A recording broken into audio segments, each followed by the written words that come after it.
So busy kaayo ang akong mga kauban nga mga bagsok, busy pa kaayo kanang masa pa sila diri sa may drainage canal. No, so puno kayo ang atong tubig karon og tin-aw siya kaayo. Pag hinay mo kay mga mabulhog mo diha. Maghinay mo. Yang akong alaga nga siwa bahen ko. Ay, dong nagkaanak dahon dong. Arami pagtan-aw kay mahug ka diha.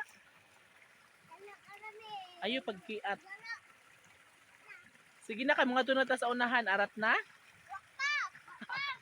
Ala kay di pa kuno sila oy. Sige panghinaw mo kadali kay iphanta mo og kuan 20. So ang atong mga pilapilan karon guys, tubigan na siya kay tin-aw na siya kaayo, pwede na siya tamnan sunod mga semana siguro kay ang atong mga kuan kasi para kanang palay bitaw kay tagas-tagas na siya, pwede na siyang itanom. Hoy!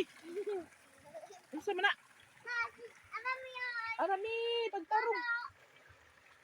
Gara-garaon